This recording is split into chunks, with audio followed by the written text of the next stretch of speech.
That's amazing. If they were writing this story about me, and I like to see myself as, kind of somebody who would be a leader of men. My name, Hardy, means battle warrior. So I like this idea of, being out there in the rough and fighting with men. If they were writing this story about me, though, it would be, and when Har found out that his men were thinking about stoning him, he bravely and very quickly ran away. Little English humor, that's my background. But this is unreal. Think about it. David's life has been turned upside down for years. His only future is one of running and hiding from Saul. He's returned to his makeshift home to find it burnt to the ground. His wife and children are gone. They're taken prisoner. And now his men, the only family he has left, they want to stone him. But instead of sinking into deep despair, like most of us would, David finds hope and strength in the Lord his God. This is what we call a strategic inflection point. There are only two choices, one of two choices right here. You see, it really is true. When life gets tough, we either respond in despair or hope. But here's the thing. And it hardly needs to be said, but I'm going to say it anyway. Despair gets us nowhere. Will you say that with me? Despair gets us nowhere. But a lot of times, life only offers us these two options, despair or hope. And I'm constantly amazed by how many people choose despair over hope. But let's be honest. It's a whole lot easier in difficult situations to choose despair rather than hope. Because it's a whole lot easier to just give up rather than to get with it. In this story of David and his men, they all gravitate towards despair except for David. But I want you to think about this. What would have happened if despair would have had the final word with David and his men? David would have been stoned. He wouldn't have become king, and we wouldn't be talking about him today. Because despair gets us nowhere. It's just a dead-end road. And let me just say this to us today. If your tendency is towards despair, my friend, if you're kind of a glass half-empty type person, I get that, I can be that way, then you are a very good candidate to read the Psalms. Because when we read the Psalms, David is so authentic. He just tells it like it is. He doesn't hold anything back. Where in the world, God, are you? Why didn't you save me? Why didn't you rescue me? Why didn't you help me? David can be a little down. He can be a little melancholy sometimes. I mean, David wouldn't have had any trouble singing gloom, despair, and agony on me. Deep, dark depression, excessive misery. If it weren't for bad luck, I'd have no luck at all. I need Denny. Gloom, despair, and agony on me. Denny plays our little... But you know, David, here's the thing, guys. David wouldn't have ended the song with that refrain. He would have said, gloom, despair, and agony on me, but I still hope in you, O God. But I still hope in you. My hope is in you all the day long. I put my hope in you no matter what. So here's David at a strategic inflection point. It would have been so easy for him to travel down the road of despair that everybody else is going down. But David makes a choice for hope. So here's the question. How in the world, think about his scenario, how in the world does David get a hold of hope? What tool does he use to leverage hope in his life?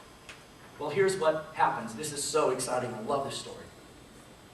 Verse 7, then he, it's those high notes. Then he, David, said to Abiathar, the priest, bring me the ephod, not the iPod. Bring me the ephod. So Abiathar brought it. Now, if you'll notice, there is an exclamation point after ephod added in the Bible. I didn't add that. The Bible added it. And the reason there's an exclamation point here is this is a really big deal, and this is very exciting. Because, church, David is teaching us a lesson here on how we can appropriate hope in our life as believers no matter what. David shows us here how we can get a firm grip on hope and get it to function in our lives no matter what. So don't miss this, okay? The ephod was a special garment worn by the high priest. It's what they put on before they performed their service before the Lord. And what was so special about the ephod the high priest wore was that on the breastplate, right here, the breastplate of the ephod, it contained Urim and Thummim. Weird words, right? And Urim and Thummim, listen to what they were. They were a divinely ordained means of communication with God. Are you getting that? A divinely ordained communication with God. So let's put this in today's language. When you put on the ephod, you were putting on a garment that would help you get into the Lord's presence. When you put on the ephod, you were putting on something that could usher you into the Lord's presence. And David knew that he couldn't find the hope that he needed within himself, so he said, hey, get me the ephod. Bring me that garment that is especially designed to get me into God's presence, because it's only in God's presence that I will receive the hope and the direction that I need to get through this day. You see, when life gets tough, we either respond in despair or hope. Despair gets us nowhere, but a song of hope turns everything around. And when David says, get me the ephod, he is responding in hope. Now, David has every reason in the world to give up. He has no home. His future is uncertain. His wife and children have been taken prisoner, and his men want to kill him. But instead of completely giving up, instead of him saying, get me a case of Jack Daniels, David says, get me the ephod. I've got to get myself into the presence of the Lord. Get me the ephod. It's my only source of hope. Get me the ephod. I need to hear from God. I need to experience God's presence. And I'm going to trade this spirit of despair and heaviness that is on me right now for a garment of praise and for a garment that is going to get me into the presence of God where I can experience hope. 19 years ago, I went through a very, very, very dark time in my life. I felt like I was going to die. Many, many days, I prayed to die. I couldn't shake it. I couldn't shake it. I was just enveloped with despair. During that time, I will tell you this, I became very acquainted with the songs of hope in the Bible. There were many times I probably read 30 or 40 or 50, 60 chapters in one day, and I would sleep with a Bible at night on my chest. And I know that during this season of depression in my life, it was God's Word and the songs of hope written in this Word that got me through. But the time of breakthrough for me came at my parents' house. I was at their farmhouse in Kansas, and I got up one morning, hadn't slept during the night, and my wife, my precious wife Edith, and my parents, they could tell that I was over. It was like, I think I was having a nervous breakdown. It was just, I had no hope. So they gathered around me, and my mom grabbed a hold of me, and she whispered in my ear, and she said, son, you have got to get a hold of God. She said, son, you have got to get a hold of God. And so my mom didn't need to get a Bible because she has thousands of scriptures memorized, and she just began quoting the songs of hope from the Psalms to me. And after a while, she said, you're not getting it. Say it with me. My mom's aggressive. Now say it like you mean it, son. Say it again. Say it again. And my mom began to sing to me songs of hope. And one of the songs that's so special to me is one of David's psalms that she said to me, and it's become one of my favorite. Here it is, Psalm 34. This is how it starts. I will bless the Lord at all times.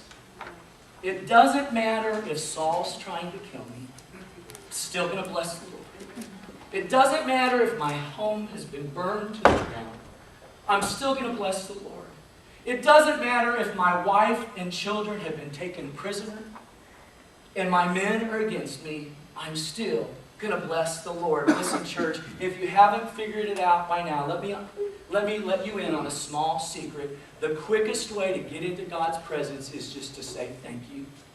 I will bless the Lord at all times. His praise shall continually be in my mouth. My soul shall make its boast in the Lord. The humble shall hear of it and be glad. Oh, magnify the Lord with me, and let us exalt His name together. And church, here is the part that's the song of hope. These words just resonate so deep within my spirit. David said, I sought the Lord, and He answered me. He delivered me from all my fears.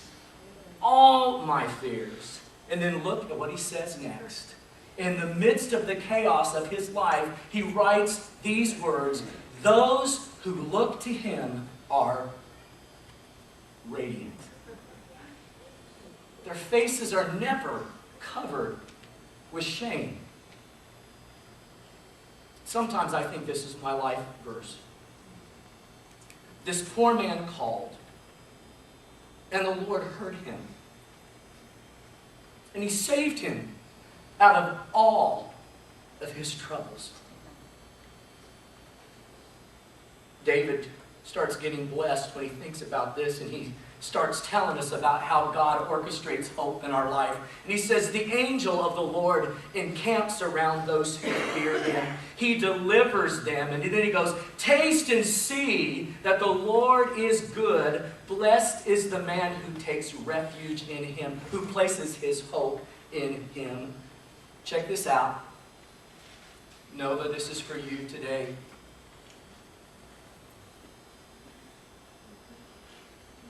The Lord is close to the brokenhearted. And He saves those who are crushed in spirit.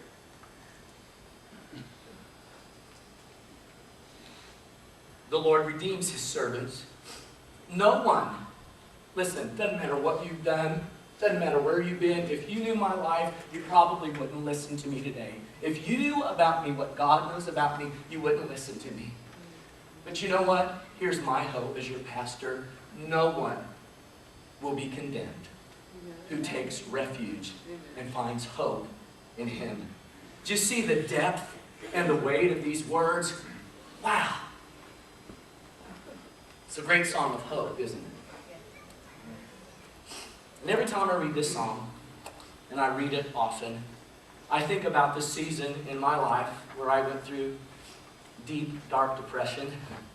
And so when I read David's words here, this poor man cried and the Lord heard him and saved him from all of his troubles. I know in some degree, I don't know what to the some degree that you know, because some of you have suffered great pain. I don't know what David knew, but in some degree, I know what this song of hope means because I've lived it a little bit. The good news after my mom sang this song of hope over me is that the depression began to leave. And I came out of that time and life became good again. Now church, I know for some of you, you'd say, well Harp, you haven't gone through what I've gone through. You know, you're right. And it might sound like a cliche to say to you, when life gets tough, we either respond in despair or hope. Despair gets us nowhere, but a song of hope turns everything around. I know that this might sound simple, and it might sound naive to you, but my friend, I want you to know, regardless, this is real truth.